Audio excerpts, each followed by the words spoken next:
Wanted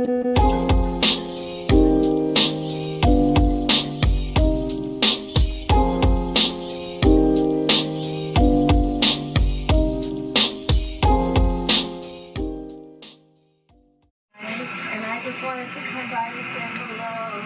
You guys are the reason I do what I do. And I just love your competitive spirit. I love how you guys are just working at it. You are ready to be a team and you're ready to compete. And I just got to Is she drunk? So proud. How you guys doing? Watch her arm. Because when we think about the strength of our democracy, you know, I think that there's a duality to the nature of democracy. When it's intact, oh, it's so strong in terms of what it does to uphold and protect individual rights and freedoms. So strong in its nature. I think it is important to look at folks like Haley and Kelly and also say we're going to take note of the fact that during the pandemic, over 2 million people, 2 million women people, our extraordinary President Joe Biden,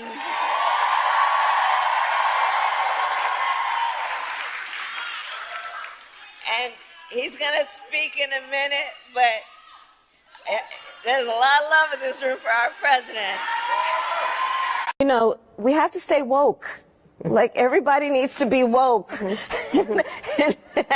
And you can talk about if you're the wokest or woker, but just stay more woke than less woke. Yeah. I will snatch their patent so that we will take over. And yes, we can do that.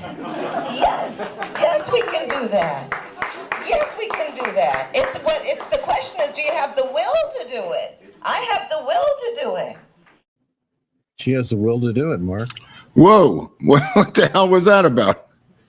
Well, it's just a little collection somebody had put together on Twitter that I trimmed up a little bit more of. She does come across as a bit drunk. And some of her statements, like on the stage when she was doing the whole woke thing, if you looked at that blonde, it was just kind of just like, okay. And those kids are going, okay, weirdo. The kids ain't buying it. Yeah. I mean, wine crazy. Mom. They're used to those drunken wine moms, I guess. Right. So, you know, it is the DNC convention. You know, she's headed in there on her donkey with her toy soldier, Tim Waltz, on the side and commies behind. I mean, what a better time in America. Yeah, it's really, I mean, I don't know what to say except Jack Posobiec being outside undercover yesterday with a Palestinian mask on and sunglasses interviewing communists was possibly the best entertainment I've seen in weeks. This guy's got balls of steel. It was kind of like a Crowder-esque, if you know what I mean, Eric. But he's undercover interviewing commies, and then like he's outed by a couple of fat chicks, and they start screaming at him, and they say who he is. So eventually he had to blow his cover and split. But holy crap, was that entertaining for a while. And they started screaming at him, and he said, "How many abortions have you had?" And it just went back and forth, crazy with the two chicks.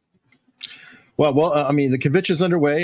Here's a great speech as an example. And I, for one, am tired of hearing about how a two-bit union buster thinks of himself as more of a patriot than the woman who fights every single day to lift working people out from under the boots of greed, trampling on our way of life.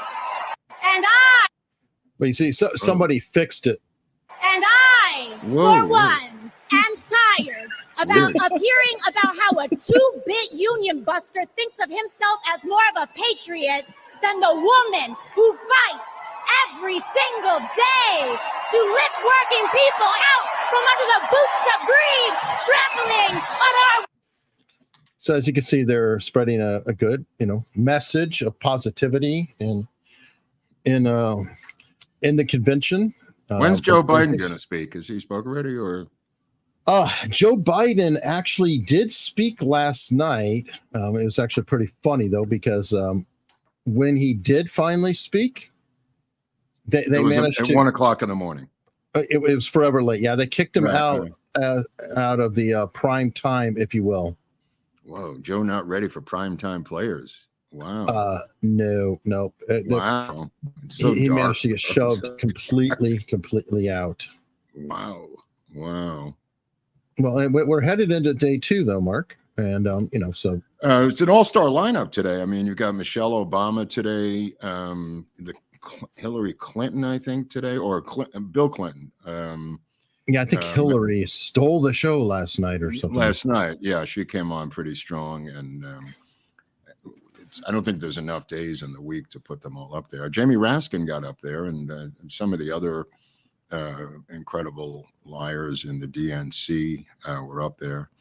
But yeah, I mean, the protests outside are going very strongly. I don't know if they'll break through the gates and get into Rome, the city of Rome itself, but not for the lack of trying. I mean, those people, there was a couple of people who were actually pro-Palestinian, pro-Kamala.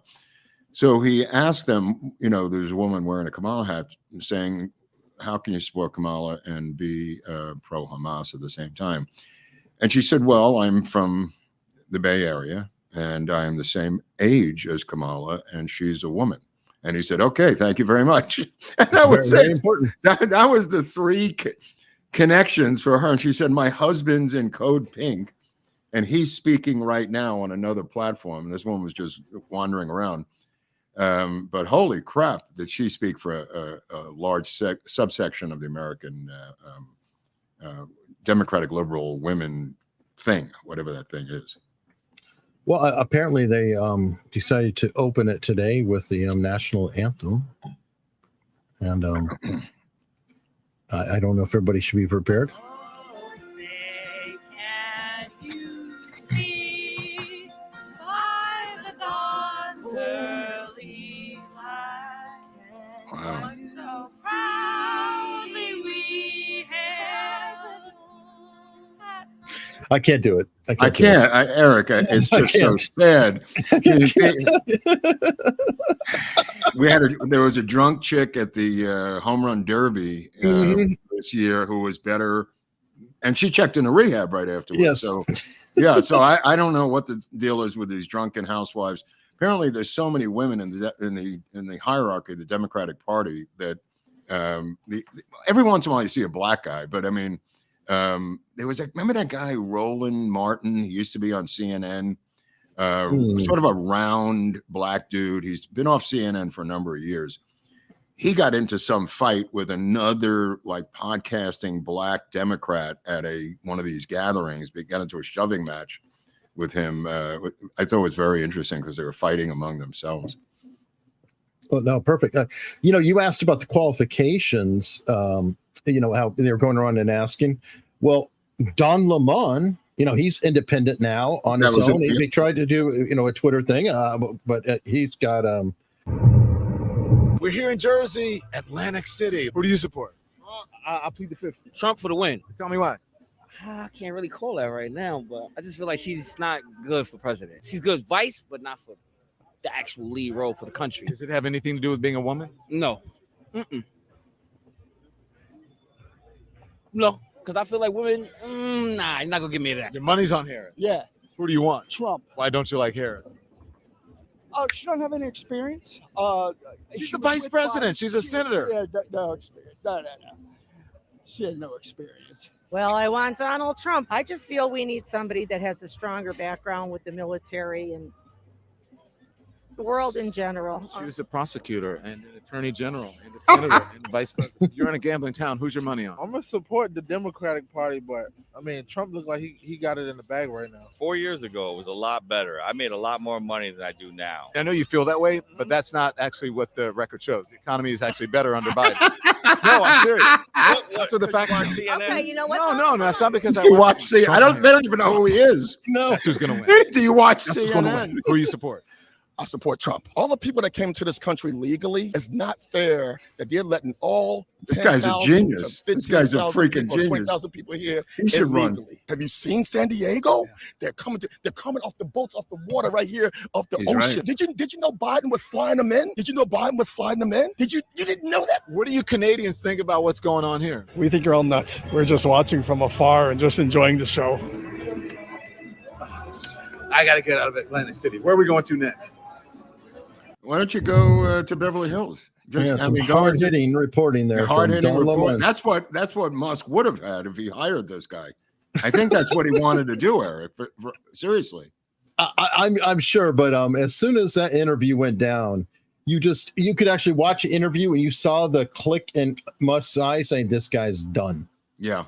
He's well, out the of here. lawsuit is fascinating because there is no contract, and he's claiming to have a verbal contract with all kinds of details in it.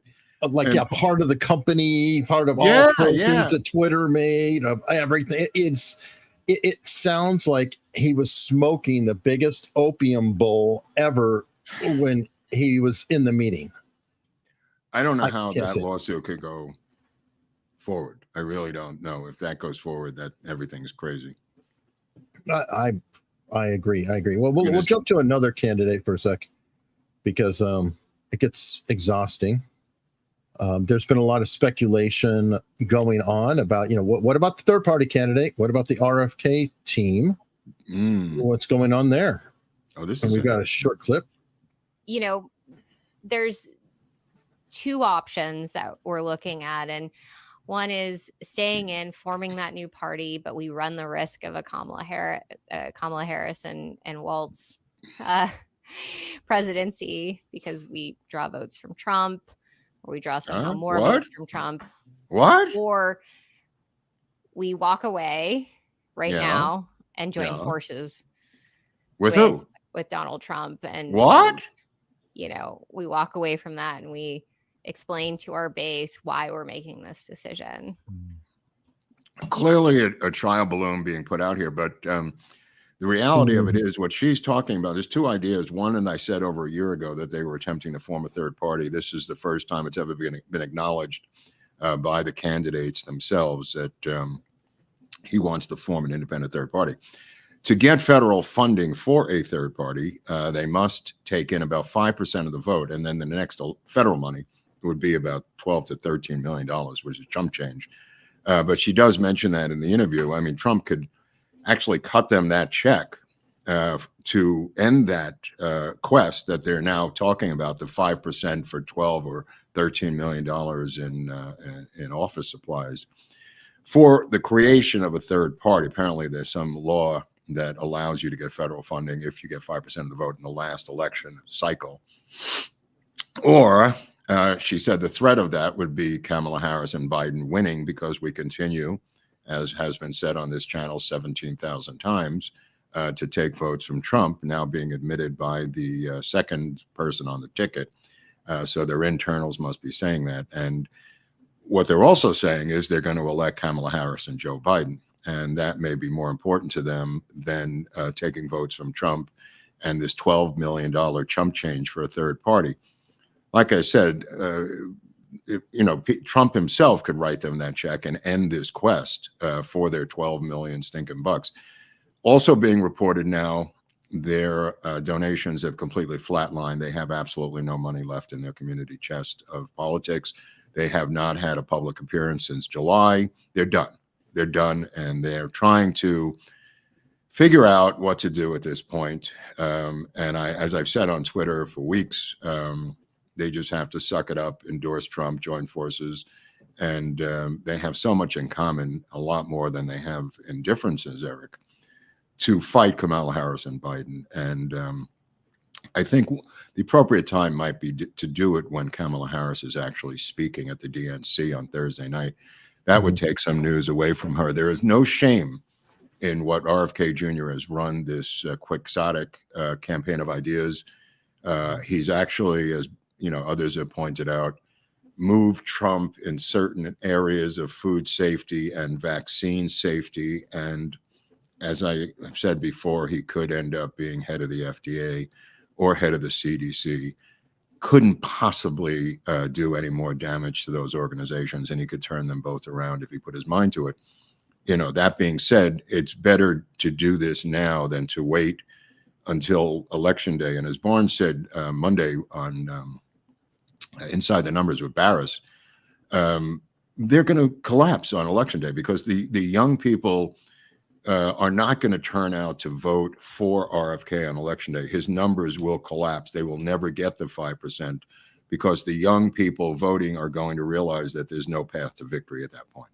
And he could literally drive that train up to the train crash on Election Day and have all of his people either not vote for Trump or disappear. Barnes thinks it's likely they won't vote at all based on their age and their cult-like attraction to RFK Jr. However, if they do this in August now and do it for the next couple of months, campaigning and helping Trump, they could drive his people over to the Trump and at least get rid of the taking of votes from Trump, as opposed to whatever you gain is gravy. But to take away the votes from Trump, I think could give him the win in certain battleground states like Arizona, Michigan, Pennsylvania, specifically, maybe a couple of others. Drew, I thought of my favorite position for RFK, at least for a while. He could, you know, he could be appointed to one and then shift to another. But wouldn't it not be perfect if he was appointed to head the National Institute of Allergy and Infectious Diseases? What the hell is that? The NIH? What is that organization? That's the one that Fauci ran. Isn't that NIH or? It's the National Institute. Anyway, National Institute of Health. You're talking about, right? Right. Well, I just looked it up and it was saying allergy and infectious diseases. But either way, I would love to see RFK replace Fauci for a little while. Yeah, and then he could just have so much fun. Like, okay, now open all my records. Open all the records in this agency.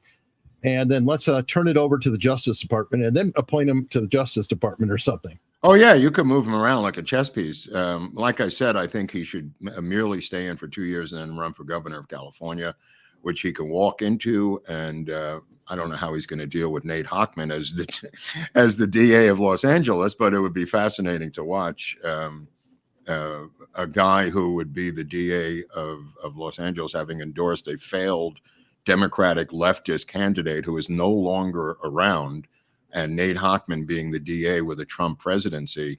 Trump has a long memory, Eric. He has a long memory. This endorsement has been told to Trump. He's well aware that this Republican this Bush-like Republican has endorsed Kamala Harris. That is not going to go away. She will go away.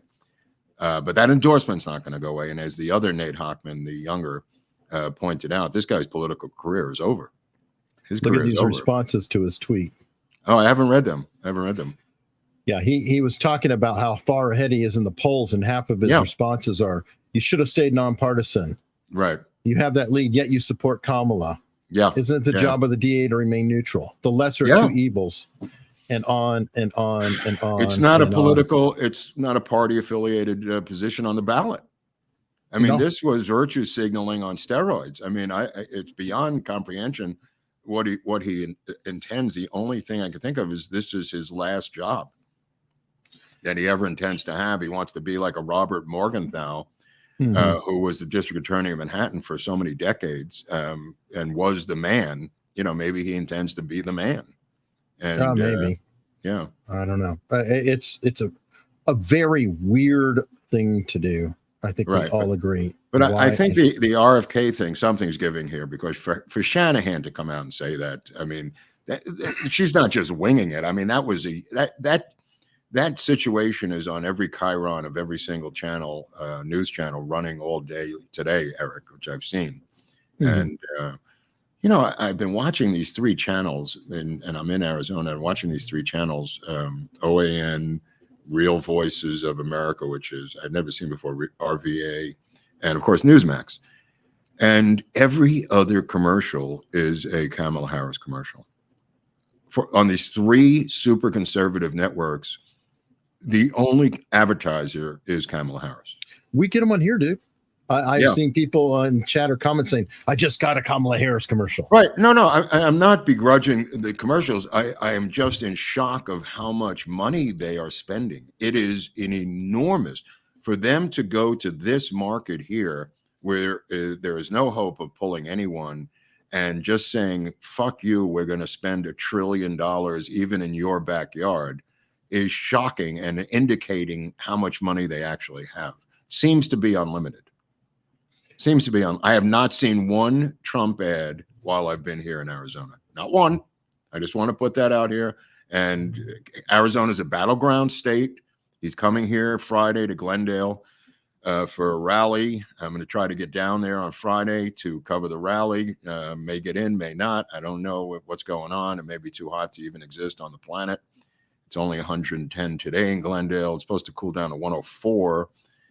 By Friday, but they said it's a dry 104, so I don't know how that's going to work. But yeah, I don't know how much money they have, but it's every other commercial is a Kamala Harris commercial. Well, maybe they're trying to attract, quote, Republicans like this guy.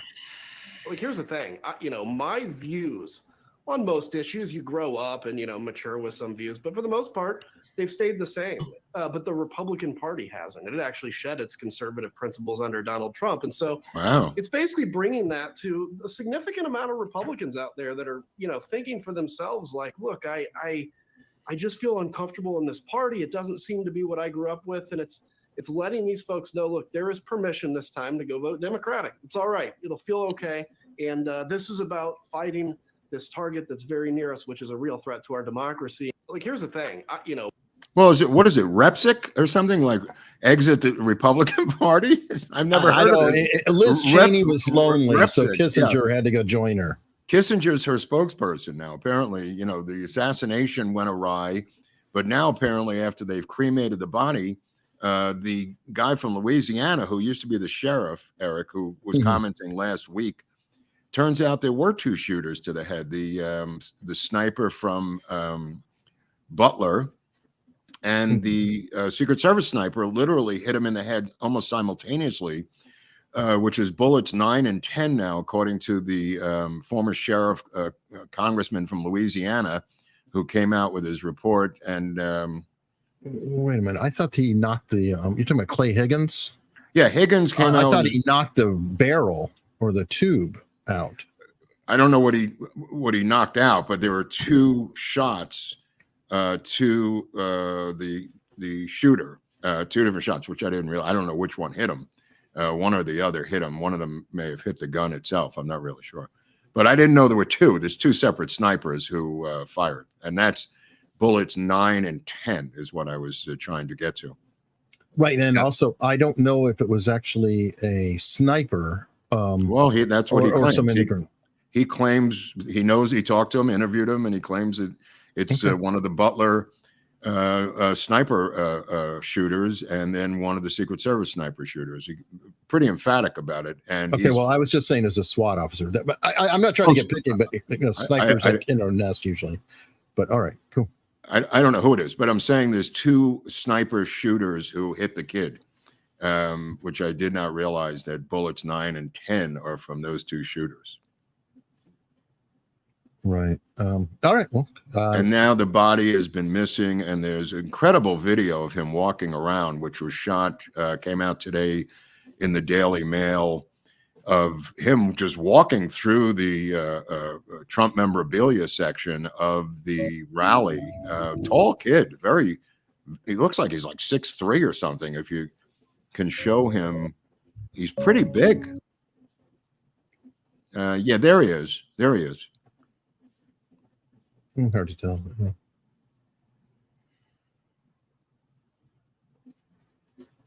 So this, this thing is interesting now because Julie Kelly was just on. She was on War Room, talking about them scrubbing all their Secret Service text messages and everything else, and they want answers from Mayorkas about the scrubbing of their texts and the cleaning of their phones. Eric, the Secret Service. Would be nice. Yeah, and apparently. There's more to come because they're really starting to dig in on this kid. I don't know if there will be a toxicology report or not, It's hard to do when your body's just ashes. I'm sure someone's taken his blood. I hope so. Yeah, I mean, come on. I mean, they had to take blood samples of the kid and see what it was on. But we have to stay on it. So because that has to be released. I mean, that is important information that needs to be released, the toxicology of the kid. True. Now, I'm going to change subjects, but this goes into what you were talking about. If Biden goes ahead and, resigns, gives her the presidency, we've got the whole situation with Bob Menendez, and very interesting here. Apparently, he's negotiating. Now, why would they give this guy a pardon? What is? Because he knows things internally that can damage the Democratic Party. Wow. He knows things internally. He's been there for 800 years. He knows where every body is buried, and he's not going to go down without a payoff. And his payoff, he wants a pardon, and the ultimate payoff. Amazing. Yeah, he may well get it. He may well get it, and he may well get it if Biden leaves, let's say Labor Day, right? I'm picking a number here. Leaves Labor Day, he could pardon everyone the night before he leaves. She can then pardon on January 19th. Again, a double barrel pardon situation, Eric, for the first time possibly in American history. So you would have pardons on two separate presidents in the same administration, essentially. Very interesting, but not to leave the Republicans out, you've got George Santos on the other side. Right. So I think he did plead guilty to election fraud, which is a gray area of using election money for various things. It's done all the time. I know you're outraged in the American hinterlands about this. It's done all the time, and your own representatives voted out a vote that would have helped in a lot of different bills to have that extra Republican vote. But of course, the Republicans like to, F themselves in the behind and get rid of some unruly people like George Santos. That gets to be an interesting situation. Right. And I think the impeachment is off the table at this point. They issued a 270-page report of Biden's crimes and misdemeanors. They are high crimes and misdemeanors. And they will do absolutely nothing about it. It was a end of the administration report that they'll do nothing about. Yeah, This is a Fox News alert.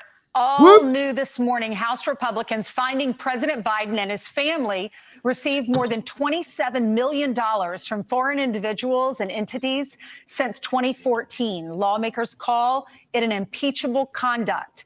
Brooke Singman is in Chicago with this story. Brooke, good morning. Yeah. Good morning, Ainsley. I obtained a copy of this 292-page report from House Republicans. They're on the House Oversight, Judiciary, and Ways and Means committees, and they've been leading this impeachment inquiry against President Biden for months. So they said their investigation found that President Biden engaged in impeachable conduct and said he abused his office and, quote, defrauded the United States to enrich his family. Republicans revealed that since 2014, the Biden family and its associates received more than $27 million from foreign individuals and entities. They also found that while Biden was serving as vice president, the Biden family got more than $8 million in loans from Democratic benefactors. And they say those loans have not been repaid. So this report says, in part, quote, as vice president, President Biden acted. So they just said he did all these crimes, but no impeachment. No impeachment. It's not allowed in the Republican Party. You cannot impeach a sitting Democratic president. Those are the rules, unless it's Bill Clinton and it's just some crazy sex thing. But it was a 4-year summary, even going back further to the vice presidential years, and a goodbye present. It's like we put together this 270-page report. We ran out the clock as Republicans. We were able to avoid public pressure of starting impeachment hearings against this a criminal where you could have picked anything, Afghanistan for incompetence, the border for an invasion, the financial high crimes and misdemeanors, a million crimes of this guy. And this is what they did. They waited 5 months till that are left in his entire 4-year term, and they issued a report, wrote a nasty letter, and that's it. That's the end of Biden. It was a goodbye present, and absolutely nothing happened. This is with controlling the House and having a tie vote in the Senate. And just the idea of embarrassing him by putting this on is too much for them.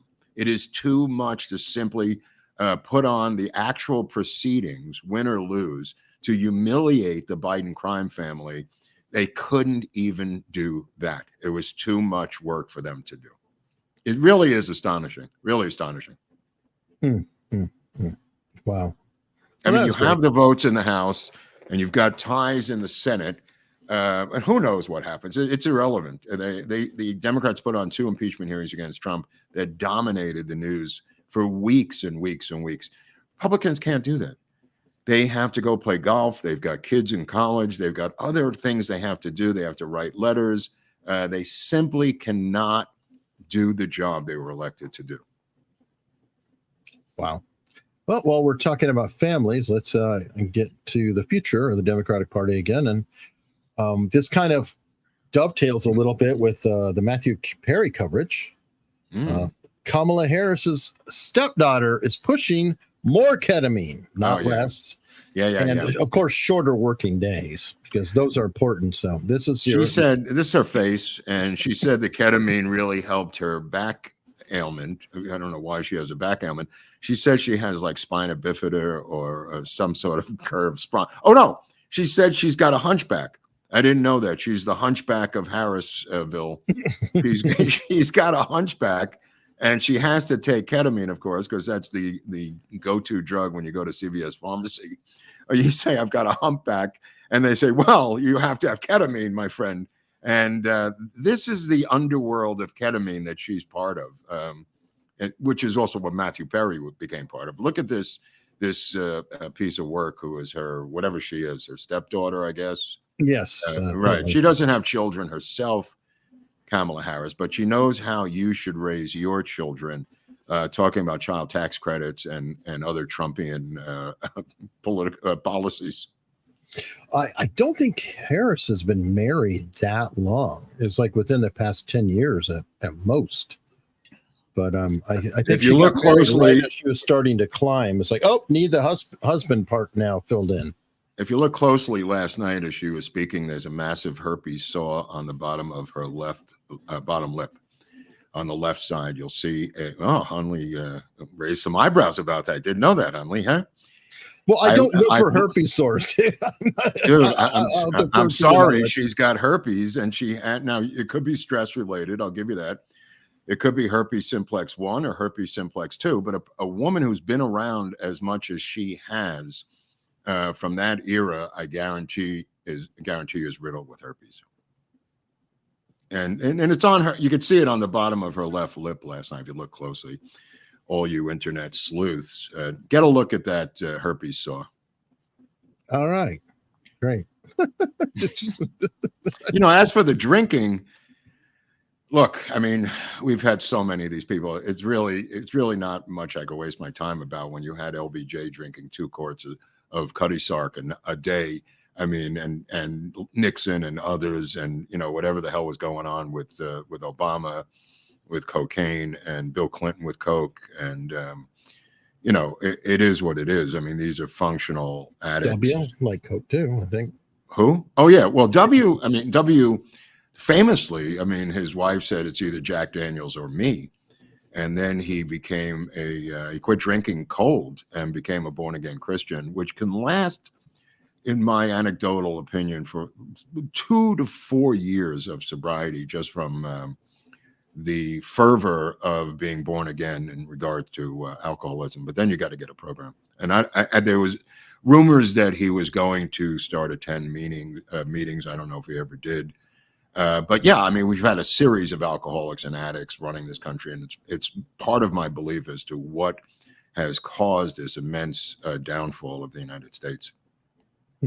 You bring up the fervor, and that for some reason it popped in my head. Another addict that we've seen a lot, Russell Brand, recently converted, and he and every other word out of his mouth is Christianity, Jesus, and it's just kind of like, okay, and I get, and it's not a bad thing. It's just it's an interesting thing. I was like, well, this is kind of the new fresh thing, and everything he looks at is now framed in this particular lens. Well, everything he looks at is framed with the over-the-top zealotry of an addict, and that's just the way addicts are. And for him, I mean, he's already been clean and sober for a longer period of time. So the Christianity thing comes after the sobriety. So he's already got some foundation of 12-step sobriety. So this might be gravy, but yeah, he seems to be on fire.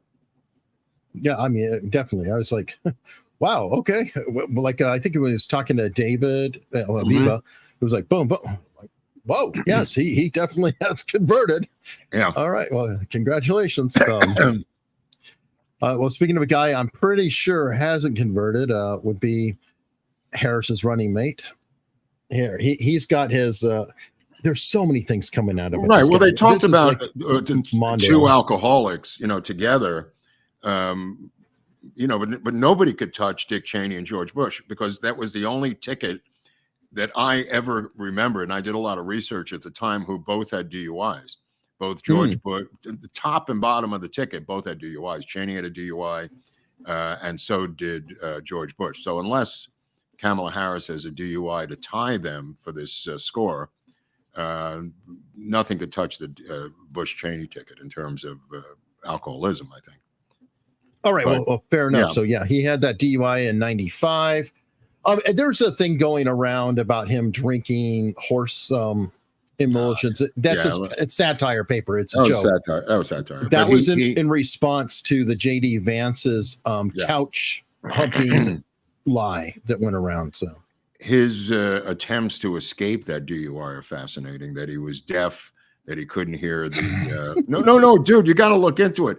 I mean, he's deaf. He can't hear the police officer's request or statements. Whatever it was, he was trying to extricate himself from the legal ramifications of a DUI to no avail.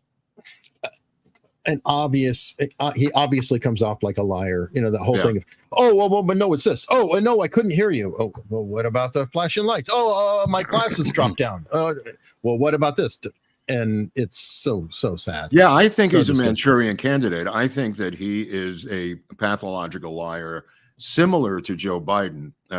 He makes entire stories up about his coaching, his football coaching, and like all these different stories. And I believe that he's a Manchurian candidate. I believe that this is the first time, and you could look at both movies, the one with Denzel Washington, the later movie, or the original Frankenheimer movie, which is the better of the two, and see what they did. And obviously that's a POW brainwashing MK Ultra situation in their movies at the time that the original came out. The Manchurian Candidate can be, a non-brainwashing situation where he's just politically brainwashed, Eric, from 30 trips to China, to getting a security clearance from the Chinese for the Communist Party to go there, from teaching his kids who are students in social studies class how great the Communist Chinese Party is. This, I believe, is, if you trace the money, a lot of this money is coming out of the Communist Chinese Party, and I think that's why I'm talking about how many commercials are on, because it seems to be insane spending of a drunk person. It's unnecessary. It's just unnecessary and desperate which both. Is encouraging. Well, now Trump's doing some online ads, and we have one here, which is a pretty good one. It's addressing policy, which I think is important. Yeah, I am radical. We need to get radical about what we are doing and take it seriously. As President of the United States, I am prepared to get rid of the filibuster to pass a Green New Deal. There's no question I'm in favor of banning fracking. We have to have a buyback program, and I support a mandatory buyback program. I believe it will totally eliminate private insurance. Let's eliminate all of that. But would you support changing the dietary guidelines? Yes. You know, the food pyramid. But people Yes. to reduce red meat specifically. Yes, I would. Raise your hand if your government plan would provide coverage for undocumented immigrants. Where do you stand on defund the police? This whole movement is about rightly saying we need to take a look at these budgets. Harris asserted that ICE is perceived as the modern-day Ku Klux Klan. Are you aware that there's a perception? No. Are you aware that there's a that perception? puts ICE in the same category as the KKK?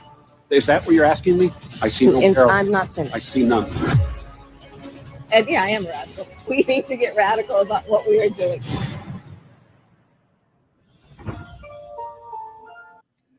And to the credit, I mean, he is going after, not on the personal, but that's 100% policy.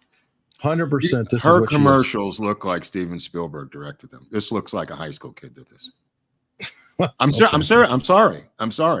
Her commercials look like the commercials themselves cost $500,000. And that's my guess as a producer. They are night and day. And the messages are different. Absolutely. You're right. That is the correct message. But that looks like a high school kid did it, to be honest, Eric. You got to see hers. Hers look like Hollywood hunkered down and made her commercials $1 million a piece. And they are, with music tracks and everything else, night and day in terms of quality. But isn't that typical Democrat? Yeah. asset? Oh, no. I agree. Yeah, I agree. I'm just But- telling you, the contrast is enormous. But nevertheless, I mean, they seem to have unlimited, and I'm going to say, money from a foreign source to be able to do this. I do not believe that this is money raised from, I think Act Blue is getting money from China, and then they're laundering it through these Democratic registered voters. All right. Well, hopefully, this is one of those weird scenarios that a better produced commercial doesn't always mean that it's going to be a more effective commercial. No, I agree. So, yeah, I agree. hopefully, the message resonates with a lot of people. Like Joe Rogan manages to outperform all cable networks combined with every episode, and it's just him sitting there drinking, smoking, joints occasionally around a table with people. Right. So, depending, and I'm not trying to excuse it, I'm just saying. Yeah, let's hope. it just looked like it was cut together really quickly. I mean, it just looks like it was a low budget operation. I mean, the reason I'm mentioning this is because on Twitter, I just said, where is all the money that the RNC has taken in? Where is this money being spent? The DNC is flooding the market with ads, newspaper, print, radio, television. Where is the RNC money? Once again, this has become an issue in yet another election cycle. Are they giving it to Rhino candidates? Are they spending it? I mean, I know that his daughter-in-law is over there, but she may not be running the day-to-day, Eric. I don't know. I mean, when I'm in Arizona and it's a battleground state and I'm here for over a week and I haven't seen a Trump ad yet, I have to wonder, where is the money? Never mind the quality of it. I have not even seen the one you've seen. I've seen that online. Well, that's why I've seen it. I don't watch it. Anyway, well, I don't know if this is the case, but it'd be worth, people, write in and comment below. Definitely. Yeah. Are they investing in the ground campaign? Because that is one of the most important, door knockers who literally go around beating doors and things like that. If they're investing the money there, okay, that can make some sense. But I don't know. I mean, this protectthevote.com, which is what Laura Trump claims is going to protect the vote.com. Just saying that doesn't make it happen. I mean, I need more details as to how that physically works, because I know how the fraud works, and I'm going to get into that right now about how the fraud works. When I talk about dead voter lists, which I've talked about on this channel before, the dead voter list is not necessarily, that's a term. That doesn't mean they're dead. It means list of people who have moved out of state. It means a list of people who have been polled to be unlikely voters. And I'll explain this to you because Like a dead end versus their. It started out years ago as being dead voters, and it's now expanded technically into other areas. Just to give you the history of this, the dead voter lists are sold, and these lists are sold of people who have now are dead. But when you're polled and you are an unlikely voter, let's say in polls where they poll you about presidential voting, and you consistently, your name comes up as an unlikely voter. You're Jeff Stern, you're 65 years old, and you haven't voted in 12 presidential elections. That is gold for people who steal the vote. They don't want someone who actually votes. They put together lists of quote unquote unlikely voters.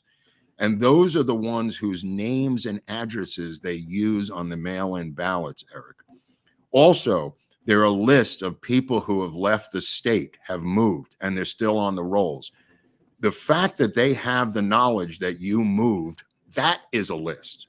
The list of tens of thousands or 1,000 or over a 5-year period have left the state of California, moved to Arizona, let's say, for argument's sake. That list becomes gold. That list, because they can now in the state of California use your name and not get caught in stealing your name and address where you used to live. What they're trying to avoid is the double vote. They don't want a person to be seen as voting twice. That's a red flag. So these two areas of the steal involve unlikely voters and voters who have moved. And it's the place where you used to live, where you're still registered. That's a list. The dead voters are a list. Prisoners clearly are a list. All of that together leads to the actual names and addresses of the ones that they use on the absentee ballots. The thing is that this seems like it's something that is a data problem, like something that can be, could be crunched out pretty easily. Like you just literally say, I need a list of all people who mailed in the ballot. You don't even need to know, just a list of all of them, and then look at previous rolls. How many of them, registered to vote in 60 years, and then say, what is going on? And like you said, if it's a percentage of like 87% of people who weren't voting in 67 years voted in this election, you've got the. I think they just took 90,000 off the rolls in Arizona, off the dead rolls in Arizona, 90,000, and that's the ones they found. These are gold to the Democratic Party. These are gold. They can then, just to continue, they will then drop bulk absentee ballots at apartment complexes and nursing homes and retirement institutions, and have someone internally who works there, an orderly, a nurse, a student, fill them all out and take them to the ballot drop boxes. That's why the ballot drop boxes are important to them. They can take institutional ballots, take them all, fill them all out, and bring them to the drop boxes and put them in. The drop boxes need to have guards filming and taking photos of the people who come up. The institutions need to have guards. And when I say guards, I mean volunteers from this Protect the Vote. They need to be at these nursing homes. They need to be at these apartment complexes. They need to be at places where the steal has been recorded to have occurred in 2020. So you can't allow the same thing to happen again. So the drop boxes are where they're going to take the bulk of these, and they're taken. There's two ways to do it. They have runners, and I've talked about this before. They have runners, kids who pick up the ballots and take them to a safe house. In that safe house, over a period of weeks or days, when the ballots are mailed out, they now have thousands of these ballots, but they need the actual names. So they can't use the name of someone who's going to mail it in, because he may go and vote, and then you've got two votes from the same place. So you need an institution to attach to it. So the nursing home is perfect. The apartment building is perfect. The school, the retirement community is perfect. And you can internally have the names and have them filled out by somebody in there. That is how you end up with thousands of extra votes. And if you don't do signature matching, as has been pointed out, you're kind of effed, because that's the only way to catch any of these things is through signature matching. Well, you do have the voter rolls. I mean, Yeah. Same way you have people walking around knocking on doors. I mean, I wish you'd send people around just going, "Hi there, Mr. Smith. Did you vote? Who'd you vote Well, for?" I mean, that's so much legwork. That's so much legwork. Sure. I mean, obviously, the flooding of the absentee ballots was the beginning of this generational move. I mean, if LBJ was alive, he'd be ejaculating all over the United States from just the sheer joy of the system that the Democrats have created. And he's probably up in the afterlife saying, "I wish I could get back there because this is too much." You know, I mean, he's carrying around his Dewey's or Cutty Sark. Yeah, just go, holy crap! Did I miss out a gold mine up here with John Connolly? But yeah, I mean, that's how the steal is done. And I mean, look, I'm also suggesting that we write out a little mini script that a legal script that's short that we could vet with Republican lawyers to drive around these voting centers with an announcement that illegal alien voting is a federal crime and it will be prosecuted to the full extent of the law. And that's all I'm saying. And that statement, whatever we decide on, can be driven around in cars by volunteers with megaphones and just go around the voting center with a legal statement, not intimidation, not voter interference or anything, just a blanket legal statement out of a megaphone at all of the steal centers where we have a history of the stealing. That would be Philadelphia, that would be Detroit, that would be in Phoenix, and places where you can have volunteers drive around with a simple announcement, Eric, that would be vetted by RNC lawyers, even if it's simply reading the statute, Eric. You know what I mean? The statute for illegal alien voting. That would, I think, drive them away from that institution, and at least that little part would be taken care of. Or slow it down, even if it just cuts the numbers. I mean, if you're online and you start hearing that announcement, you may have second thoughts about going into that building and throwing down your vote. So I think it would intimidate at least. The same thing with guarding those ballot boxes. Somebody's got to be at that box, even if you do a 4-hour shift. I'm trying to come up with practical ideas on how to secure the vote, and I've been giving it a lot of thought. There's obviously various amounts of things because there's various amounts to the steal. So I think we need to counteract that with human bodies. And I'm not saying you have to get into a fight with the person. No, you call the cops. You can call the cops, or at least videotape them or record them, or just be there photographing them like the Scientologists used to do. It's very intimidating. That's enough. It's like, no, here. Oh, hi there. What are you doing? What is your name? What is your name? Are those your ballots? What are you doing? Why are you here? And you have a second person. Is this your car? Right. I mean, it's endless, but we need bodies to do this. I don't know what Laura Trump is doing. She seems to be doing stuff behind the scenes. It's not very transparent. Lawyers are not going to cut it. Just having RNC lawyers, nobody gives a shit if you say you're a lawyer out there at some voting center. Well, especially when you're doing it after you lose. I mean, it's like, what good does that do? Okay, so now you get all the lawyers. Absolutely nothing. Now you're just a crybaby. We need MAGA people to be there to protect this vote. She's not going to do it for you. This schmuck is not going to do it. This Kinzinger. None of these people are going to do it. They're dirty rats. And we need MAGA people to do it at these voting centers. And I said this last week. You need to get off your ass in a safe state and go to a battleground state and begin to do stuff with the Trump campaign. You know, I'm here in Arizona. I'm trying to do whatever I can do here. But, if you're in a safe state, just don't sit there and watch the election on TV. Get off your ass and go to a battleground state, stay in a motel, get an Airbnb with a bunch of friends, and do something. This is the last election you're ever going to have in your lifetime that has any consequences of preserving this democracy. Everyone knows this. This is the last chance we have. Just don't sit there. Say to yourself every day, what did I do today to help Trump win this election? If you did nothing, you're going to have to re-examine your conscience and try to make yourself do something every day. It could be a small thing. I mean, donating is not enough any longer. We're past that point. Donating is not going to do it, folks. They have tons of money the other side. You have to physically get out there and knock on doors. I know it's a pain in the ass. I've done it. But people have got to get off their ass and go to these 7 states. If you live there, then do what you got to do. But, if you're in a safe state, you're going to have to get out of it for a month or so and go for as long as you can financially go to that place. It may be a weekend, it may be a week, whatever you can do, to help. Get yourself with some friends and alternate it, or go together. But you literally have, what do we have, 80 days left, Eric? 79 days until the election? It's soon. It's soon. It's soon. Just don't sit there watching this on TV. You got to get off your ass and do something. I'm sorry. Yeah. All right. Well, and if you don't, you get to have policies like Kamala's socialist price control plan.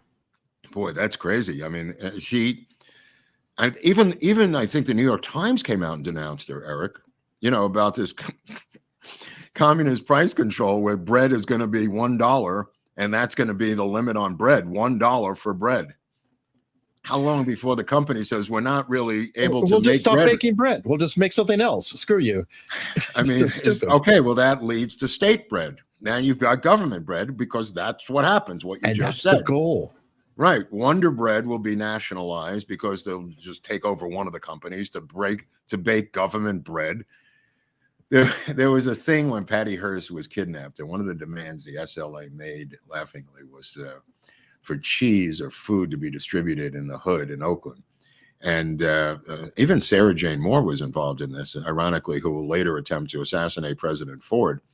Sarah Jane Moore was one of the accountants working for the Hearst family to distribute government cheese. And these trucks pulled up with government cheese and gave it out. It looked like a Palestinian food distribution by Hamas. This is when Patty Hearst was running with Cinque and the SLA when they're putting out demands of Hearst's father. And he was distributing government cheese throughout the ghettos in the Bay Area. Wow. And I think that's we're going to end up getting government food, government bread, government cheese, and then there'll be an underground of other kinds of bread that'll be more expensive, and they'll be trying to crack down on that. But that's where price controls are going to go. If she thinks that the government is going to control the price of food, she's in for a crazy trip. Well, I mean, and it has the reverse effect.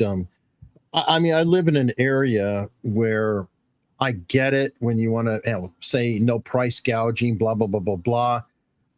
But the whole point of the quote price gouging is the market correcting itself. But, for example, if a hurricane comes through here, we do have problems. Everybody buys all the batteries. They buy all the propane. They buy things up if a big hurricane's coming. And then the prices tend to go up. But it evens out. The reason the prices go up is if it becomes more expensive, supply and demand. People won't be able to buy it all out, and it kind of helps. Remember toilet paper and COVID. Yeah. One thing the socialists hate is supply and demand. Oh yeah, they hate dealing with it, but they love to demand. They love demand all the time. They demand everything. Yeah. While we're talking about government control and things like that, the mayor of Chicago is already, working on that, trying to say, hey, all these closed down grocery stores, no problem. They could be city run. Yep. But this is, of course, the city for the DNC. It's actually perfect to have a communist city for the DNC. Yes. The one is now officially the America's murder capital. Okay, I just want to say something about Chicago, because Chicago is so vastly different than LA and New York. There's 20 to 30 murders and shootings every weekend in Chicago. LA and New York do not have that and have not had it for decades. It hasn't happened in New York and LA. Chicago is their model of their democratic Marxist city, that they have created this insanity there. That is the model for where we will all go if this continues. This is Obama's model. This comes out with this mayor who is far to the left of the previous crazy Marxist mayor. This city is literally the worst big city in America. By far. Yeah, by far. And you're right. It was frightening to consider that they replaced Lori Latchfoot, who looks like a Batman villain, with somebody even worse. Yes, I mean, because everybody worse. is celebrating. They were like, Lori Latchfoot is gone. And then it was like, right.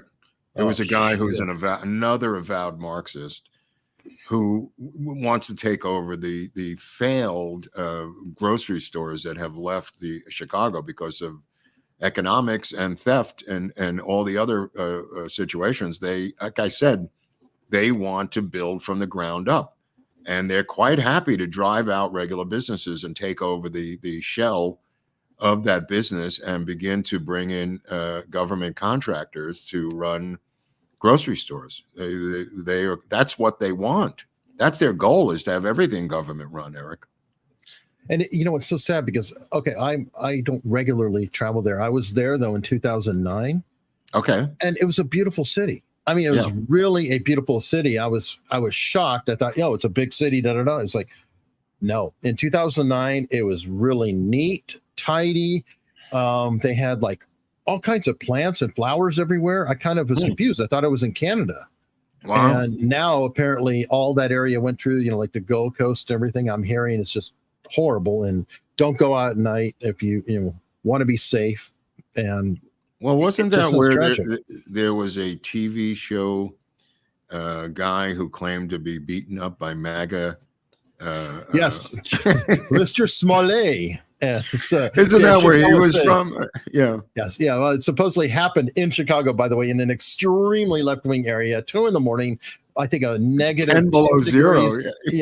Wind chill factor is like, but don't worry. He held on to a Subway sandwich and kept eating. He was brave. Holy cow. Yeah. He was strong. But while we're at it, we were talking about what kind of a welcome they were going to get. And this was, I believe, this weekend. Oh, that was great. Yeah. Mike DeMarty. 150,000 people are dead. You are funding a genocide. Yep. You know what's incredible? First of all, it's 2 things. One is they never learned to defend the microphone, which famously Pete Townsend did at Woodstock when Abby No, I'm serious. That model has been the model since 1969. When Abby went up on the stage at Woodstock and said, "There's a pile of shit while John Sinclair rots in prison." And then Pete Townsend hit him in the neck with his guitar. Nobody seems to follow the Pete Townsend model of guarding the microphone that's live at all costs when nobody's using it. You know what I mean? Like, here's this chick. And the second part of the story, which is insane, is she doesn't take off her mask. She's all alone, and her message is garbled. I mean, there's 2 ends of this story that are so preposterously democratic, laughing stock stuff. I mean, the fact that she gets up there unmolested and yells whatever she yells, and the second part is that she yells it with a mask on, Eric. Well, but of course she does. Yeah, but of course she does. And the beauty of it is that, guess what? I don't think she is. What? Palestinian. This is just a white freaking It's always woman. white chicks. It's white chicks drive this outrage of the Democratic Party. You don't see fat black women running up and doing this. Okay, they're the base of the party. The shock troops are the single white women who are just outraged by every single thing. I don't even know if Karen's the right word anymore, because Barnes got that Karen off the hook, but it's a little younger than those Karens, in my opinion. It's these really college age, right out of grad school, Brooklyn single women, and you saw them with Jack Posobiec when they attacked him verbally during his undercover reporting yesterday. That was the model, and he knew who they were. They knew who he was. They had harassed his children when he was doing live reporting in Washington, D.C. a few weeks ago, and it was the same chicks. And he knew them, they knew him, and they were trying to get his goat by saying all these crazy things. But that's the model. It's these chicks together going to these events and driving the crazy train. Always is. Yeah, look at the photos of the front lines of the Palestinian protests. The front lines will be 35 white women in masks of a certain age, 25 to 35. And then you look back in the ranks, then you'll find a couple Hamas infiltrators, whatnot. But yeah, it's always idiots. So, all right, well, we haven't talked a lot about J.D. Vance, but we have talked about Trump's airplane. It turns out he's not alone. Vance's plane, very creepily, had to make an emergency landing. Why? Because the door wasn't sealing. Now, how many movies have we seen with the door blowing off in the sky? I mean, getting sucked out. Look, you know, as we pointed out in a previous show, the I don't know who pointed it out, but the airplane is the most used. Al Gonzalez. Gonzalez. Yeah, Al Gonzalez, a New York City police officer, pointed out how frequent planes are used for assassination historically in every country. The plane is completely vulnerable. It's hard to guard the entire plane 24/7. There are crazy mechanics, and it's easy to front in a mechanic. It's really tricky to protect the plane 24/7, but it has to have armed guards around it 24/7. Again, I'm just putting this out there. I'm sure no one will listen to a word I'm saying, but the planes themselves have to have armed guards 24/7. The planes themselves have to have armed guards 24/7.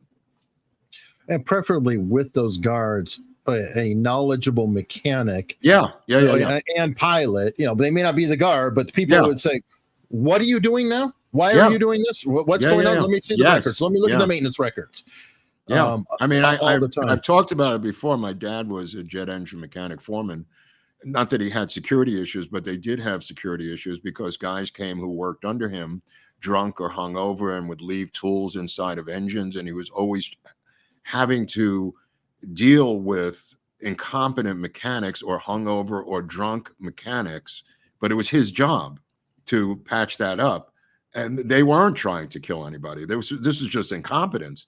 But it's easily done is what Al was talking about. And I've seen, having grown up in airports and grown up with a jet engine mechanic dad, how easily it can be done. All right. This is a segue. I saw this article. I don't know if you sent it to me or I saw it, but anyway, apparently a patient. Yeah, I don't know if this is of any value whatsoever, but somebody came forward saying, "Oh, I saw that doctor who was working with Matthew Perry, and he was really creepy. He was a creepy, weird dude." But the story that she tells is sort of odd. This guy here apparently, unusually, was not only the doctor in his office, but also the receptionist in his office. So I guess he greeted them and did all the stuff, and then they went in the back, and then he shows up again, and they were going, he goes, "Yeah, I'm the doctor and the receptionist." I've seen that. Is that Chavez, by the way, or is that Placentia? No, this is Placentia. Oh, I've seen it both ways. I mean, sometimes after COVID, a lot of doctors took a economic bath, and they're right. I mean, they're having troubles themselves economically, so that's not so crazy. Creepy. Look, I don't know. It's the eye of the beholder, I guess, right? Who they think is creepy. Yeah. I mean, and I do think that. I'm sorry. It's like if you read something about such and such, it's like, oh, you know what? I think he was creepy. You know, now you discover something, so you feel like it later. My opinion was these two guys were not creepy. They were very smooth operators. You don't interface with a mega Hollywood star being creepy. I'll just tell you that right now. These cats, and there are guys in Hollywood like a Dr. Kipper and other guys who are concierge doctors who do the bidding of celebrities in Hollywood who are not creepy and know how to deal socially with stardom. And it usually, in my anecdotal evidence, they're not creepy. Fair enough. These were both good-looking young guys. I mean, both of them, I think, out of San Diego originally. Okay, now this almost dovetails with your, the voter rolls and what you're talking about here, but this is dark and affects all of us. Hackers stole Social Security numbers in a massive breach affecting nearly all Americans. Now, how effective is this when you want to put together all the information to create voter rolls, things like that, to have everybody's social? Well, okay, so what happens is, just to explain what happens, the hackers don't give a shit about what they hack. They're going to chop this up and sell this in bundles. They don't give a F about that. It's a gold mine for them financially. But people who are nefarious, who are looking to do things with Social Security numbers, will buy 100,000, a bundle of these for X amount of money. They'll buy $500,000 for X amount of money. They'll buy whatever for X amount of money. What they do with it is diffused by their desires to deal with the Social Security numbers. But Eric's right. It can be also part of the voting fraud. And you know, I don't think that was the original intent of these people. These people are just hackers for money, and they scored big on this one. Well, hold on. It could be hackers for money. It could also be state operators, because like North Korea can get a lot of mileage out of hacking and getting that. And then, you know, fraud. Yeah. When you're a small country without a standing army or things like that, it's a very inexpensive tool to cause major. But you can also damage. Generate a lot of income with the same data. Absolutely. Yeah. Absolutely. Yeah. So I never. I don't know who did it. I mean, but the size of the hack does not necessarily indicate the size of the hacker. No, and a lot of times, many of these quote hacks are an inside job, or I don't know if you remember the veterans information that got out to everybody. It was somebody took a freaking hard drive and lost it. Yeah. So you have those cases as well. A lot of them aren't even like, you watch the movie and you see all the, you know, typing going on. A lot of times it's just a social engineering stunt of saying, hey, let me repair your computer. Okay, I'm at Dell. Type this in for me. Okay, now go to this web address and I'm going to do blah, blah, blah, blah. That's what a lot of the hacks are as well. I've seen that room depicted in a movie recently, which I can't recall. They had that room where they were calling people. Oh my! I'll remember it later. Room. What's that? It's similar to a boiler room. It's not quite the same. It was a boiler room, and the leader of the group was this shady guy, and he scored with this black woman who was elderly, and her daughter showed up, who was an FBI agent. It's a complicated thing, but they showed the inside workings at the beginning.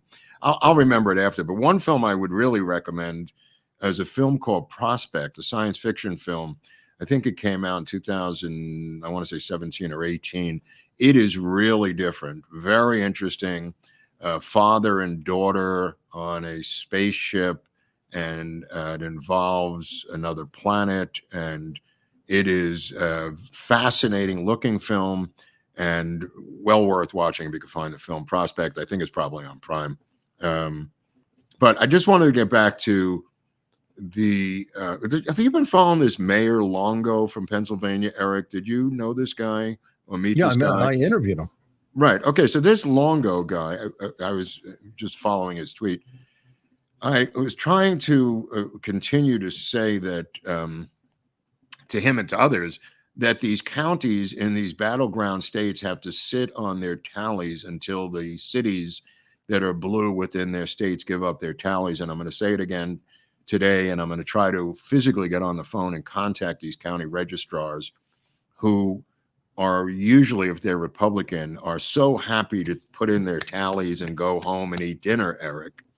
And as you know, what I've suggested repeatedly is they wait out the blue cities in their state. In other words, if you're in a county in Pennsylvania that is not either, Pittsburgh, Allegheny, or Philadelphia, or even Scranton, you have to sit on your tallies and not be in such a hurry to turn them in.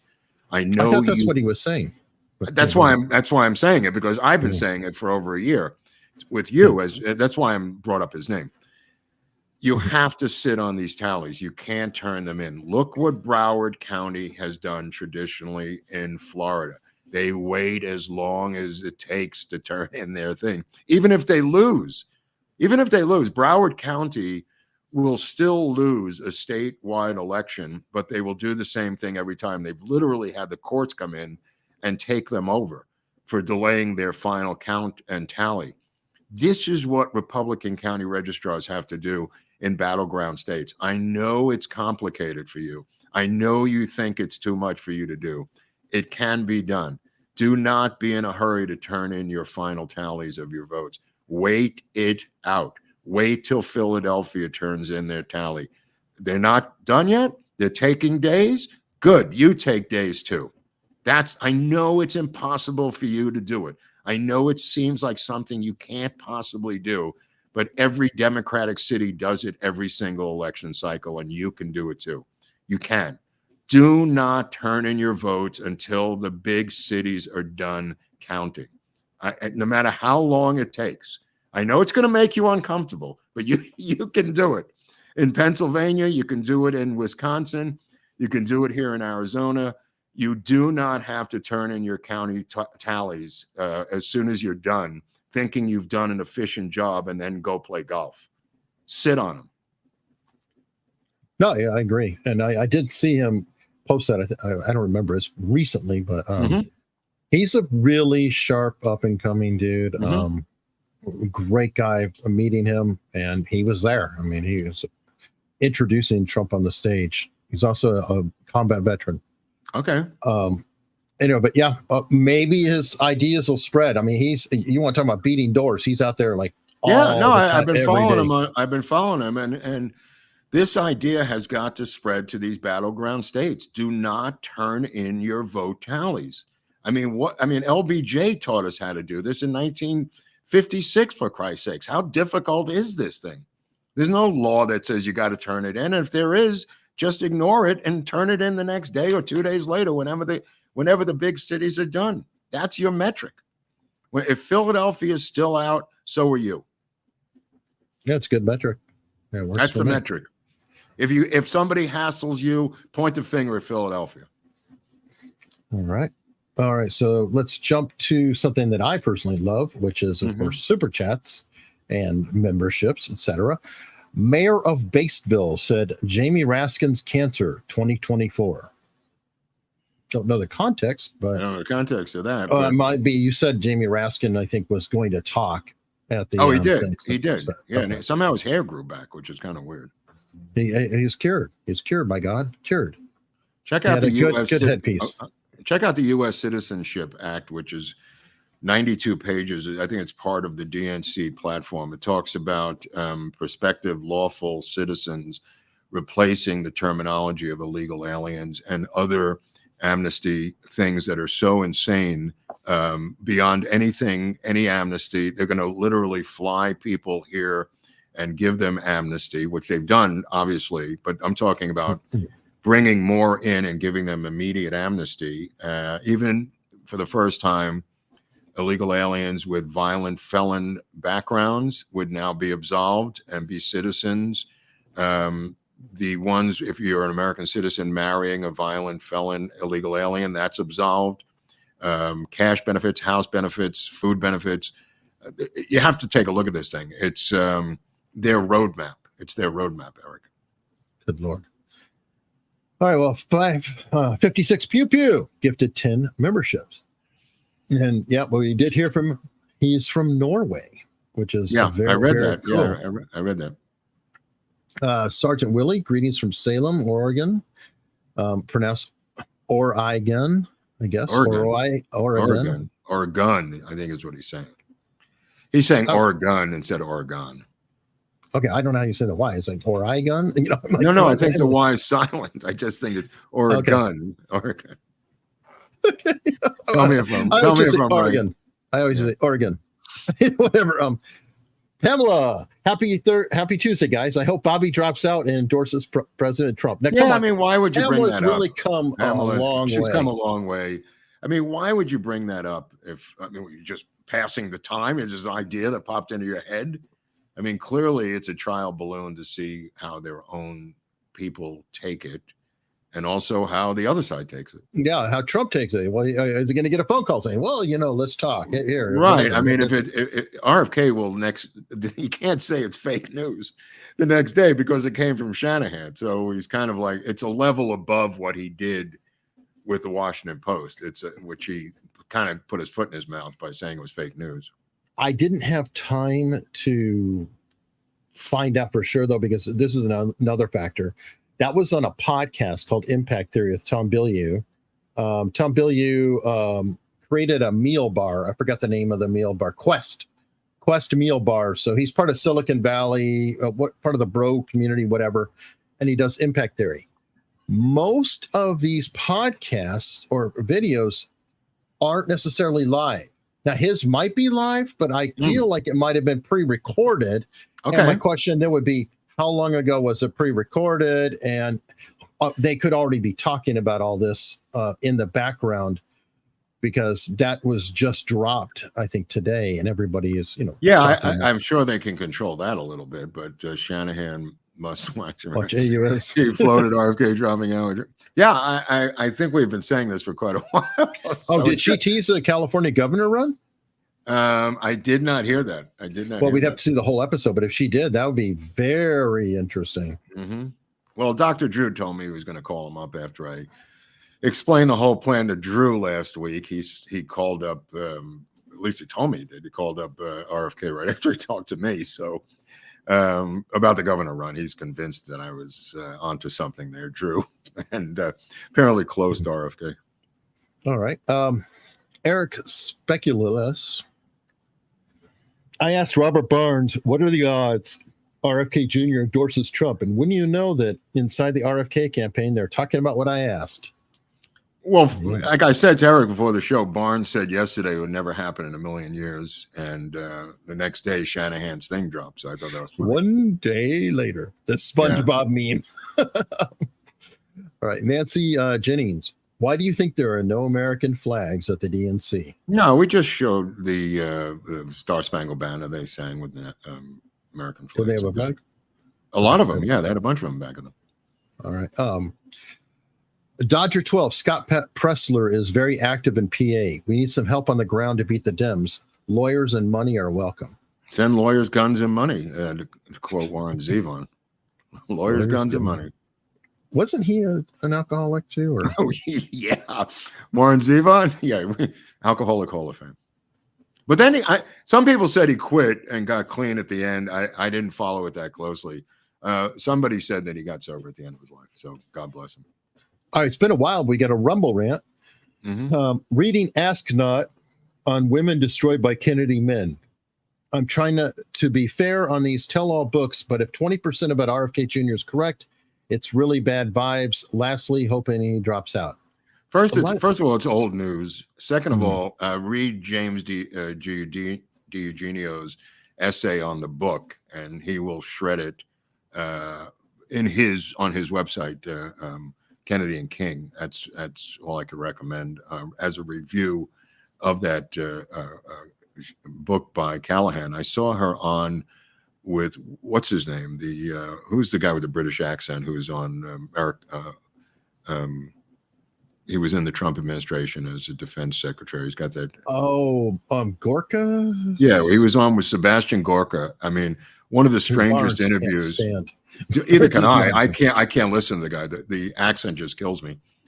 And Gorka was interviewing Callahan yesterday about the book, and she started talking about how Jackie Kennedy had 3 phases of her life, and she said she was this, and then she was that, and then she marries Onassis, and she becomes a book editor at the end. And Gorka says, "Oh, let me see if I understand this. Now, you're saying that she had multiple personalities." And the girl goes, "No, I never said that." And it was like an interview that just went off the rails.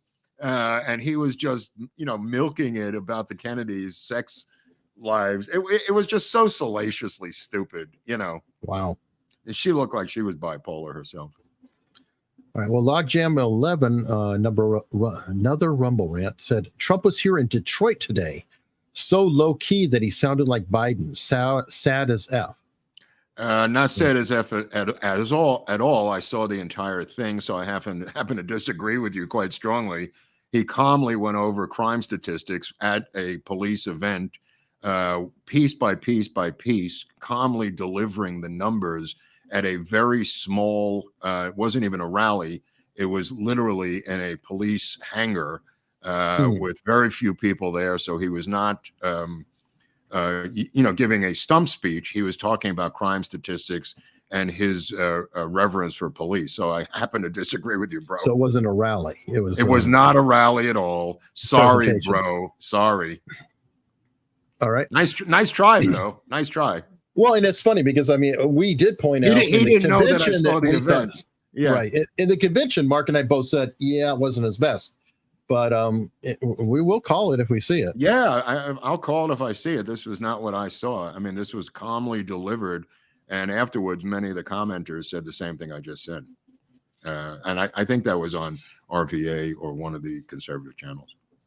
All right. Well, 10 more memberships from 556 Pew Pew. I don't understand. Pew Why Pew don't they is killing throw it. down them all at once? What does this do when you throw them down piece by piece? Well, it spreads it out over time. And if he throws it down all at once, it's mentioned once. And if he does it multiple times, it's mentioned multiple times. So we can increase, how many times he has done. How this. do I But, get back to Copenhagen? That's all I care about from this guy. How does he get me back to Copenhagen? One of the greatest cities in the world. I swear to God. And I've been around the world. Copenhagen is one of the great cities of the world. I don't know if he's from Copenhagen. He might be. Well, he's in Norway, and I think he's in Copenhagen's in Denmark. Right. No. But I'm saying of the Scandinavian cities, Right. I happen to enjoy that particular one. I'd like to check them all out. I mean, Yeah, they're all the countries look fascinating. beautiful. Yeah. Scott Bimbo, I can't comment on ads. You can't say 45 or someone's name. What does that mean? I don't know. Can't comment on ads. I'm not Can't say sure. 45 or someone's name. I don't. It might be because we were talking about the ads that Kamala has everywhere. Yeah. All the time. I'm not okay. sure. And Pete's guide has a very valid point. How the F did LBJ make it up to the afterlife? Yeah, I don't know. I mean, he may be below. Well, there may be a Democratic afterlife. There may be in another direction. I don't really know how they did it. Maybe they spent some money, got some people up there. I don't really know. But he invented the long count, or made it famous, the long count. And apparently the Republicans just can't seem to learn their lesson of being victims of the long count. It's astonishing to me how stupid they are, how naive they are, how, they just go, well, we're honest. We're going to turn in our votes at 8 p.m. on election day. Good. That's what they want you to do, schmuck. Because when you turn in 10,973 votes from Schmecky County, they know how many votes they need to beat you. They need another 100 or more than you just turned in. This is politics 101. It just boggles my mind that they can continue to get burned by one of the oldest tricks in Democratic politics. Sadly, what is it, Eric? What is what they're a lot of it learning is curve? saying we're not doing that. We are honorable. I keep telling you, you don't get it. It's I don't get they it. find I it just don't get it. dishonorable, and Just delay the vote. I'm not saying steal any votes. Just delay the tally. Let me just Go ahead. I'll try to help you out. All right. When you were a kid, well, I don't know about your mother, but did you hear? Well, just because two rights don't make a wrong. I did hear Or that. two wrongs don't make a right. Sorry, two wrongs don't make a right. Well, that's a lot of the conservative viewpoint is like, just because they're dishonorable doesn't mean that we're dishonorable. And Okay, but it's the hard because stakes it's like, the stakes are so enormous. I mean, would they say that to Joseph Stalin? Would they say that to Hitler? I mean, at what point, dear God, do you just say, I have to fight back? Is this a Christian thing, and turn the other cheek? Is it a Christian thing, Eric? I don't go. I just got here. I don't know what's going on, but something's got to give. Two wrongs don't make a right, but three lefts do. Now this guy's onto something. Several said that. This guy's onto something. Anyway, something's got to give. Lazy eyes, hit the like button, please. Yes, please. Everybody consider there's a like button. It's the thumb. I don't have the thumb up. bell with me. I'm on the road, so. If somebody does want to subscribe, somehow we got to, we picked up 15,000 new subscribers in a year. I just want to point that out. Yeah, something like that. Am I wrong, Eric, or what? It's 15,000. Yeah, it took us 2 years to get 100,000, and then now we're heading. 15,000. Yeah, backwards. Yeah, in October it'll be 3 years. So yeah, we're 15,000. We need to catch up, folks. You know how We many need at years least it'll take 50,000. us if we're doing 15,000 subs a year? It'll take us the rest of eternity. Trump was talking today about the how she mentioned day one in her presidential cycle, and it was 1,305 days ago was her day one. and nothing has happened. 1,305 days ago, which I thought was very funny. Not bad. Her day one was 1,305 days ago. I mean, she's still. Can the vice president be impeached? I think so. Okay. What I don't know for sure, but I mean, from what I understand, so. and it's well, okay. It's kind of like the quote citizenship question of her. Technically speaking, the vice president has all the same requirements as the president because the vice president has to be qualified to be president. So I would think it would go both ways, that if a president can be impeached, then why not the vice president? Look, why do they go after Mayorkas? If she was the border czar, impeach Kamala Harris for having the border wide open if she claims responsibility for this role. Mayorkas is low-hanging fruit. Who gives a shit about Mayorkas? He could be replaced by another apparatchik from the Communist Politburo. Impeach her. Make her dance a little bit to the tune. I mean, do something. Great. Do something. What's that? That would be great. No kidding. The impeachment and the yes. Here we go. List of efforts to impeach vice presidents in the United States. Right. John Calhoun, Spiro Agnew, of course. Schuyler Colfax, Dick Cheney. Oh, Kamala Harris. Somebody tried. Okay. Boebert. Lauren Boebert. There we go. Introduced a resolution to impeach Kamala Harris over Harris's support for the withdrawal of U.S. troops in Afghanistan. Okay. June 12, 2023, Republican Representative Andy Ogles introduced a resolution to impeach Harris for the Biden administration's handling of security at the United States-Mexico border. Right. And then hold on, another one. On July 23rd, Andy Ogles introduced a second resolution to impeach her for the betrayal of public trust for failing to employ the provisions of the 25th Amendment. Right. Let's go. That's three for her. Right. Already. What is the deal? Come on. Let's get this going. They seem to want to do nothing. That's their fallback. They like to write letters. That's a plus. They like writing strongly worded letters. But other than that, I'm here for 2 years. I'm going to try to get reelected. And people like me back home, wherever the hell back home is. They seem to like me. Yeah, I look at like Kinzinger. I'm like, they can't like you back home. Who votes for Kinzinger? Well, he's out now. He's out now. So he's out there with Liz Cheney lost. Liz Cheney lost by the largest landslide in congressional political history.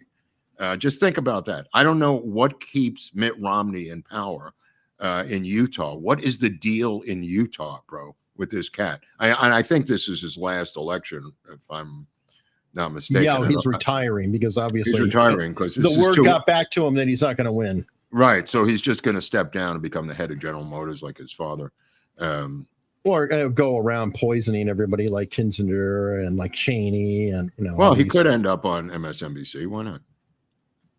Well, look at John Dean. Look how we explored how John Dean got to where he is. With his stuff on MSNBC and CNN. I mean, this guy's made a career out of this. Yeah, good point. And as Jeff pointed out, he is not a lawyer. He's been disbarred. He is a felon. Right. Convicted felon. This is not, Well, I'll tell you something else. They keep painting Trump as a convicted felon. It would be great. Right, not technically, but I'll tell you someone who could endorse him who is a convicted felon, and that's RFK Jr., convicted on numerous occasions of felonies involving drugs and things of that nature, including heroin and I think weed earlier on in his life. I think he was arrested and convicted. Now, that being said, we're going to get to September 18th, which is the sentencing of Trump, Eric. So the date may live in infamy as September 18th, because I do not think he's going to let him off the hook, Eric. I don't know what you think. I don't know yet. I mean, I really don't know yet. He did delay it because Alvin Bragg and the defense agreed to delay it. I don't know that he wants to. I'm just hoping that he has to. I don't know. Okay. So no, I don't. You're going on a hope and a prayer. Well, what do we have? Nothing. Okay, we can hope or we can not hope. Unless you have a solution, give me your solution. Stop it. I don't have a solution to stop it, but I just want to get people emotionally prepared for the event of the fact that it does happen, that they're not shocked and knocked off their fucking chairs by the guy being remanded into custody when he comes in September 18th for sentencing. And he's sentenced to 4 to 6 months in Rikers Island. That's why I'm saying it, because all of a sudden it's going to be on us in a couple of weeks. And, doesn't mean he can't win the presidency, but I think they're going to try to take him off the playing field until Inauguration Day. If he's given 4 months, September 18th leads right up to January 18th, like 2 days before Inauguration Day, Eric. Not a coincidence. I mean, everyone working around him has been sentenced mostly to 4 months. I thought 6 months might be a little too long, but 4 months. I just hear the Democratic echo in my mind. If you're going to do the crime, you got to do the time, which is what they're going to say repeatedly on CNN. That's going to be their mantra if he is incarcerated, which I find difficult to believe he won't be. I'm not alone in this. I think somebody came out the other day talking. Oh, it was John Woo, the former we covered on Friday. Bush administration official, came out and talked about this. Yeah. Let me see. How do you prevent it? That I don't know. But I don't know. Alvin Bragg not being involved does not change the sentencing by the judge. He already recommended a 1 to 2 year sentence. Excuse me? I said, of course he did. Yeah. Right. I'm saying he's already put in his sentence recommendation. He doesn't need to sign off on every single thing. People were reading into Alvin Bragg not being involved in the sentencing. He already put in his recommendation. Yeah. No, I agree. One thing that could technically be happening is that the Supreme Court could be standing by. It could immediately. Right. Could stop it immediately. I mean, on that day, just boom, boom, phone rings, here, done. I believe even if it's a day or whatever, they're going to want to get that photograph of him in the orange jumpsuit. Oh, I'm sure that they will. Yeah, that's the goal. But a higher court could literally stop it on the day. The second the words come out, okay, the phone could ring. Then that would be a crazy thing. Though, it's like remand him and. Well, they would drag their heels as long as they. I mean, the Supreme Court ruled twice against him overturning the student loan debt, and he still did it anyway. I mean, why isn't he impeached for that? The secret. Okay, I mean, but that's different than the New York court, because that's Joe Biden, who's an administrative branch versus a judicial branch. When you're talking about the judicial branch, it's like you're telling your own branch, stand down on that particular charge. So I agree with you that as far as administration, technically Joe Biden did a President Jackson move. Right. Yeah. I mean, but I'm saying you could add that into the impeachment laundry list of his high crimes and misdemeanors. I mean, the Supreme Court has now ruled twice on the unconstitutionality of him alleviating these student loans for people who have not paid them back. I mean, what is the Supreme Court supposed to do? I mean, other than keep ruling that this is unconstitutional? Yeah, I don't know. I mean, technically, they are truthless in that regard. Yes. Bear Boy, Rumble Rant said, today's Christians try to be, quote, nicer than Jesus. Don't forget he fashioned a whip and drove out the money changers. Yeah, where is that whip? I mean, these people are basically the money changers. I mean, when do we get a crusade? I mean, good question. All right, Carol Bailey said, let's hope that the RNC is keeping a reserve for attorneys to go after any election fraud. When? Let's stop it. We're just stop it already. Stop it from happening. Right. Because going after it later, what good is it doing? You're going to go after Lenin and Stalin and say you stole the election? I mean, it's silly. It's silly. What good did the last one do? Just look at what happened. You're going to do it again? Yeah, winners write the history. Sadly. Just look at the 4 years of court cases we've just gone through. 4 years of no standing And latches. Yeah. Rustus Android, seriously, what do you think Kamala IQ is? Average? Probably average. I mean, her parents are both PhDs. I mean, there is some genetic, even though they might have been affirmative action type PhDs, they did get a PhD. I think the dad and the mother. Yeah.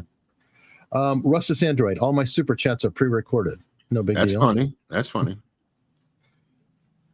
Scott Bimbo, Mark, try Murphy's Downtown Shrimp with Bread appetizer. Oh, because you're in Prescott. Yeah, I was going to go over there. I'm going over to a different place tonight, an Italian restaurant. Called, what is the name of this place I'm going to? Hold on.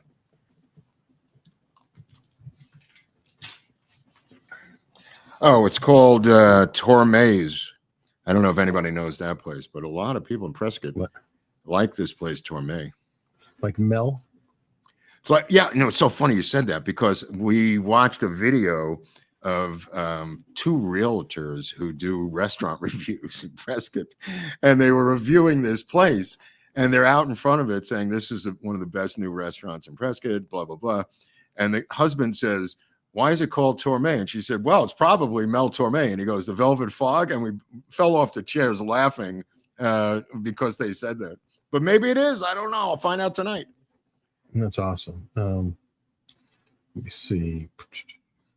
Got a few more super chats here. Well, go ahead. So J13 just happened to be live streamed, and there happened to be a photographer with a high def camera, and Chuck Schumer just happened to be visiting Biden. July 13th. July 13th. Okay. Yeah. Well, I just wanted to mention the pipe bomb video that Kelly is talking about, and how the video is just turned up about the DC police right in that area, or not DC police, but it's two DC police cars and a plainclothes policeman doing something with right by that pipe bomb. But that was J6. Yeah, that's J6. Yeah. This is I mean, the shortcut is going to get confusing, but we talked about on Friday how the person got into a cop car and then out and then into a cop car. Yeah. Two different cop cars, two different SUV cop cars. Something's going on there. Julie Kelly's all over it though. Awesome. She's also all over the Secret Service tech deletions and redactions of the IG report. Good. I'm watching an entire family of deer outside the window eating apples that I put down before they were eating out of our hands yesterday morning. It was kind of fun.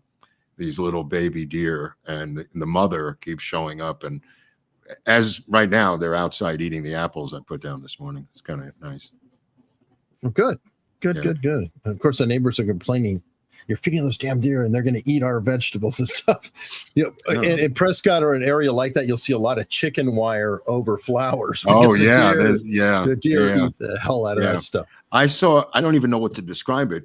It was like 30 turkeys walking on the road by themselves, across people's lawns, going across houses, not on the road, but like going from multiple homes in a row, like 30 turkeys. I have what do you even call that? A herd of turkeys? Well, they were on the move. I don't know if it's a flock or what. There's all there's all those different names. Whatever. All right. So Soul Doggy said RFK needs to announce his support for Trump 2 hours before Kamala takes the stage this Thursday. That would be a good time, right, Eric? Oh, I agree. What I was saying is that he needed to announce it from Butler Farm Show when Trump returned on the day she took the speech, which would have been, the assassination attempt tie, the RFK tie. It would be impossible not to have cameras there and not cover that as a thing. Well, he needs something. He needs a shot in the arm. Let's just both agree on that. Do you agree? He does, but don't count him out. Like, I don't know if you saw, this is breaking just before the show. Donald Trump has retaken the lead on political betting platform Polymarket. And Polymarket, everybody's been going on and on about. She was as high as 10 points up, and now it has flipped. And it's really a good sign that while she's having the convention honeymoon, he's taking the lead. Okay, well, Barnes and Barris said if her bounce is not double figures, the bounce, right, she's in big political trouble. Yeah. So we'll see what happens in a couple of days with that bounce. But I recommend Monday's show of Inside the Numbers with Robert and Richard. They really get into the weeds and the betting markets too. But the weeds about these races around the country and also this particular situation. Very up-to-date numbers for those who Monday's Inside the Numbers. I think Robert's coming back on Monday to talk to Rich again. Rich has agreed to come on after this convention is over. So maybe in the next week or so, we'll have Richard come back and get inside his own numbers. Actually, waiting is kind of better because we'll get some numbers out of Rich that are. We'll get the bounce. Yeah, get the bounce numbers and see what he's talking about. And we're all hoping for a dead cat bounce. What's a dead cat bounce? Is that it doesn't bounce at all? Exactly. That's funny. Well, she's going to get a bounce. It's just, what Richard and Robert were talking about was the extent of the bounce. If it's double figures, it's dangerous, and if it's less, it's dangerous for her. Right. Well, I'm hoping that she already got the honeymoon bounce, and maybe there's just not that much baked in, and it could be much flatter. Yeah. To generalize what they were saying is that she does not have the support that Joe Biden had with older. I was talking to Eric before the show. She does not have the support that older Democrats gave to Joe Biden. That is not her group, and her group seems to be much younger demographic that most of the time does not turn out to vote in the end of the day. Fingers crossed. Yeah. All right, 556 pew pew. 10 more memberships, Mark. 10 more. Okay. Canasta in Norway. All right. Thank you very much. Joe K. It's immoral for the Republicans to constantly let the Dems cheat. Yes. That's an interesting take on it. Scott Bimbo said Tormes has good jazz some nights. Ooh, interesting. Maybe they'll have something tonight.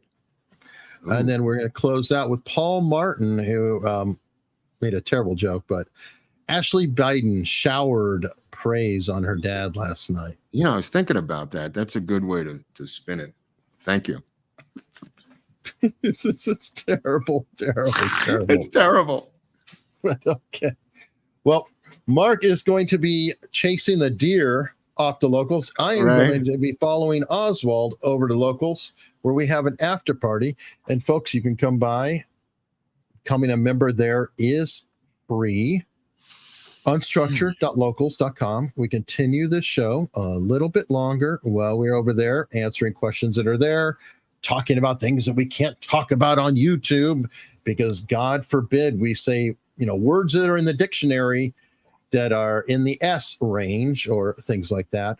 Mm-hmm. So I hope you will consider following us there, and see you there momentarily. Okay.